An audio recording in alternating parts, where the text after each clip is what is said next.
పాలమూరు జిల్లాలోని పేద ప్రజల యొక్క విముక్తి కోసం పోరాడినటువంటి పండుగ సాయాలను మనం అందరము గుర్తు చేసుకొని మరి తెలుగుల కుటుంబంలో పుట్టినందుకు గర్వంగా మనమంతా భావిస్తూ ఆయనకు ఒక నిమిషం శ్రద్ధాంజలి ఘటించాల్సిందిగా కోరుతున్నాను.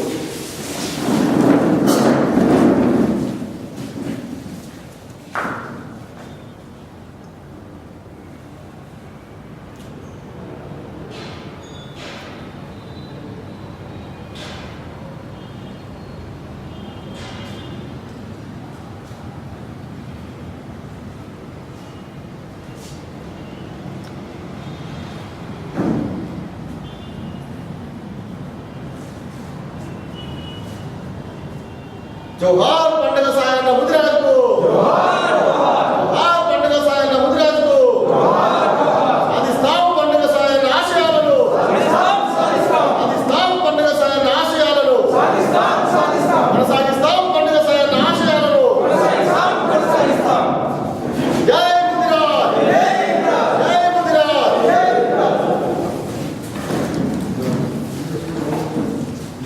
మిత్రులారా,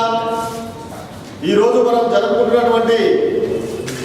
ఈ పండుగ సాయన యొక్క జయంతి ఉత్సవం ఈ ఒక్కరోజే కాదు, ఈ ఉత్సవాలను ఈ నెలంతటా కూడా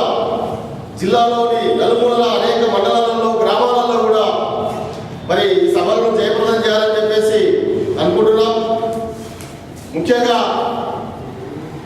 ఈ జయంతి ఉత్సవాలను జరుపుకోవడంలో ముఖ్య ఉద్దేశం ఏమిటంటే తెలుగోళ్ళ కుటుంబంలో ఉన్నటువంటి పండుగ సాయన్న చరిత్రలో ఒక గొప్ప వీరుడుగా, ప్రజాహితం కోసం, ప్రజల యొక్క సంక్షేమం కోసం పోరాడినటువంటి వ్యక్తిగా మరి తెలిసినప్పటికీ కూడా చరిత్రలో ఎక్కడా కూడా మరి పండుగ సాయన్న చరిత్రను మరి వెలుగులోకి తీసుకురానటువంటి పరిస్థితిలో మరి ముదిరాజు అధ్యయన వేదిక ఆధ్వర్యంలో మన ముదిరాజు రీసెర్చ్ సెంటర్ మరి ఖచ్చితంగా మన యొక్క వీరులు ఎవరైతే ఉన్నారో వారి యొక్క చరిత్రను, సమాజ హితం కోసం పోరాడినటువంటి వాళ్ళు ఎవరైతే ఉన్నారో వాళ్ళందరినీ కూడా వారి యొక్క జీవితాలను, వారి త్యాగాలను గుర్తు చేసుకుంటూ గ్రంథస్థం చేయాలని, మరి అందులో భాగంగానే మెదక్ జిల్లాలో ఉన్నటువంటి కేవల్ కిషన్ గారు మరి ప్రజల యొక్క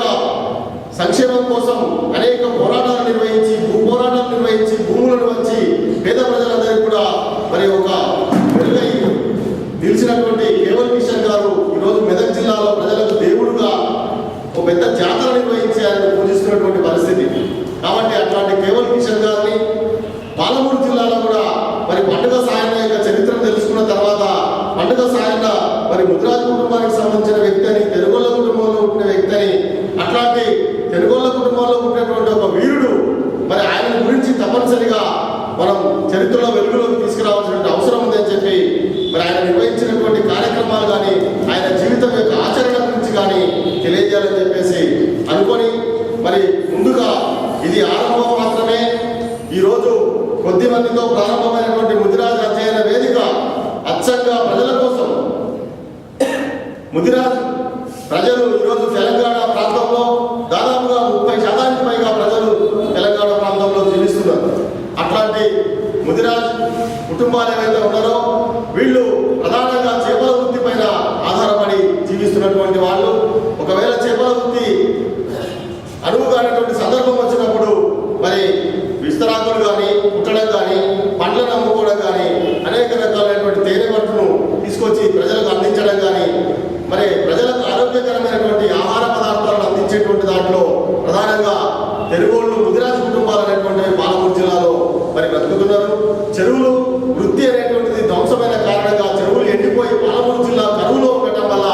మరి చెరువులన్నీ ఎండిపోయినటువంటి సందర్భంలో వలస కూలీలుగా ఈ జిల్లాలో దాదాపుగా 6-7 లక్షల మంది ముదిరాజు కుటుంబానికి సంబంధించినటువంటి మత్స్యకారుల కుటుంబాలు వలస కూలీలుగా వలస వెళ్ళి మరి వలస చావులు చనిపోతున్నటువంటి పరిస్థితి. అంతేకాకుండా ఈ కుటుంబాలలో మిగిలిపోయినటువంటి ముసలి వాళ్ళు కానీ, ఈ గ్రామాలలో మిగిలినటువంటి వాళ్ళు ఆకలి చావులకు గురై చనిపోయినటువంటి సందర్భాలు కూడా ఎన్నో ఉన్నాయి. తెలంగాణ ప్రాంతంలో మరి మొట్టమొదటి తెలంగాణ అమరవీరుడు పోలీస్ కృష్ణయ్య మరి మొత్తం టవర్ ఎక్కి తెలంగాణలో తన పౌరుషాన్ని, అదేవిధంగా ముదిరాజు పౌరుషాన్ని చూపించి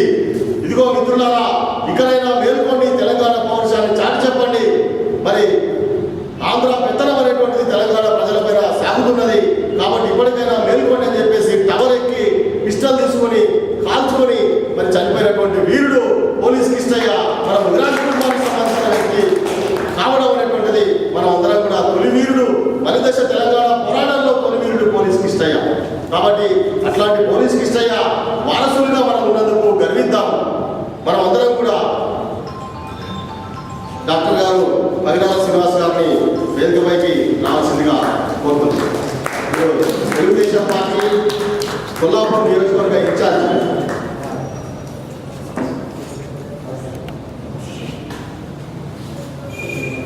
కాబట్టి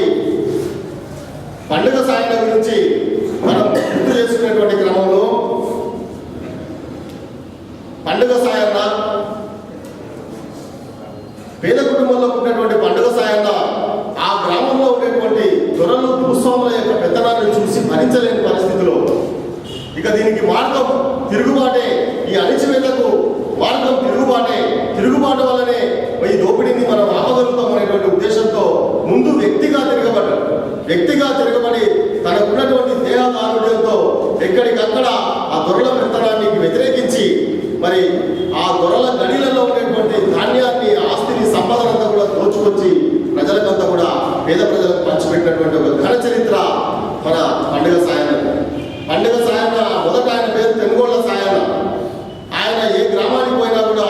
ఆ రోజు సాయన్న వస్తున్నాడంటే తప్పనిసరిగా ఒక 4 గొర్రె పొట్టేళ్లను 4 బియ్యం సంచులను ఖచ్చితంగా తీసుకొచ్చి ఊరి మొత్తానికి కూడా భోజనం పెట్టేసి,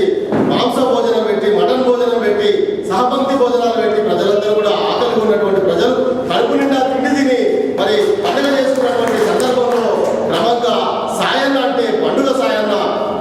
వచ్చిందంటే ఆ గ్రామ ప్రజలకు పండుగ అనేటువంటి వాతావరణాన్ని సృష్టించి ఈరోజు మరి మెట్ల కిన్నెలతో పండుగ సాయన్న యొక్క జీవిత కథను నేను చిన్నప్పటి నుంచి కూడా వింటున్నా. మొత్తం పండుగ సాయన్న యొక్క కథలుగా ఆయన యొక్క జీవితాన్ని మొత్తం ఎట్లా ప్రజల కోసం దారపోసింది అనేటువంటి విషయాన్ని మరి కథలుగా మనం వింటున్నాం. ఈ సందర్భంలో భరించలేనటువంటి, సహించలేనటువంటి దొరలు, భూస్వాములు ఈ జిల్లాకు మా పాలమూరుకు సంబంధించినటువంటి వెంకటరెడ్డి అనేటువంటి దొర ఆయనకు వ్యతిరేకంగా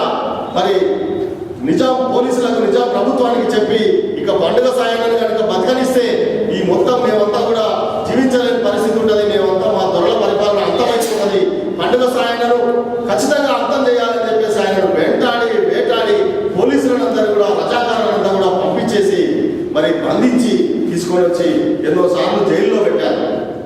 జైలు గోడలను కూడా బద్దలు కొట్టుకొని జైలు గోడల నుంచి కూడా బయటకు వచ్చేసి మళ్ళీ తిరిగి ప్రజల కోసం పోరాడి, తనతో పాటు నేను ఒక్కరిని పోరాడితే సాధ్యం కాదు, నాతో పాటు ఇంకా ఎంతో మంది వీరులను తయారు చేయాలని చెప్పేసి మంచి యువకులను సెలెక్ట్ చేసి ఆ యువకులకు వ్యాయామం, ఎక్సర్సైజ్ నేర్పించి వాళ్ళకి మంచి ఆహారాన్ని తినబెట్టి తనతో పాటుగా సైనికులుగా తయారు చేసుకుని ఒక సమిష్టి పోరాటానికి కూడా సంసిద్ధమైనటువంటి వీరుడుగా ఉన్న సందర్భంలో మరి ఒక సందర్భంలో ఒంటరిగా దొరికించుకొని పట్టుకొని వచ్చి గొలుసులు కట్టేసి తీసుకొని వచ్చి ఇక్కడనే మహబూబ్ నగర్లో టీడీ గుట్ట అనేటువంటి చోట ఆ వెంకటరెడ్డి అనేటువంటి దొర మరి ఆ నిజాం నవాబ్ పోలీసుల సహకారంతో పట్టుకొని వచ్చి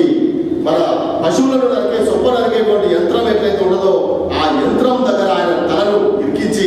నరికితే, పైన గుట్ట మీద నరికితే తల కిందికి వచ్చి మన మైసమ్మ దగ్గర వచ్చి ఆ తల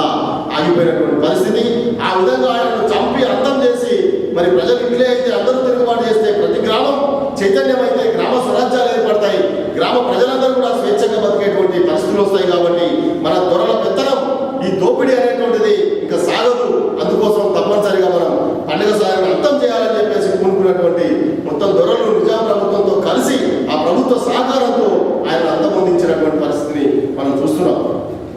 కాబట్టి తప్పనిసరిగా మనం ఆ వీరుడికి మనం జోహార్లు చెప్పాల్సిన అవసరం ఉంది. జోహారులు జోహారులు, అమరునికి జోహార్, వీరునికి జోహార్, అమరునికి జోహార్, వీరునికి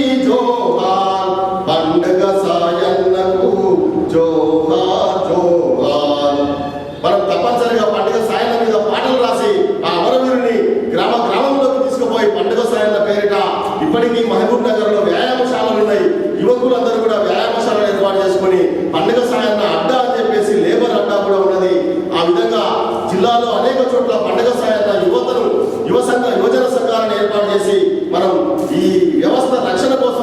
కోసం తప్పనిసరిగా పండుగ సాయాల ఆశయాలను కొనసాగించడం కోసం మనం అందరం ప్రయత్నం చేద్దామని, అందుకోసం వచ్చినటువంటి వాళ్ళందరికీ ఆహ్వానాన్ని స్వాగతం పలుకుతూ, ముందుగా వనపర్తి ఉద్యోగ ఉపాధ్యాయ కార్మికుల యొక్క ఎంప్లాయీస్ యూనియన్ ప్రెసిడెంట్గా పనిచేస్తున్నటువంటి శ్రీనివాసులను ఉద్యోగులుగా మన కర్తవ్యాన్ని గురించి వాటి గురించి సంజయ్ ముదిరాజ్ గారు, వెంకటయ్య గారు జడ్పీ చైర్మన్, మాజీ జడ్పీ చైర్మన్ వెంకటయ్య గారు వేదిక మీదకి రావాల్సిందిగా విజ్ఞప్తి చేస్తున్నారు.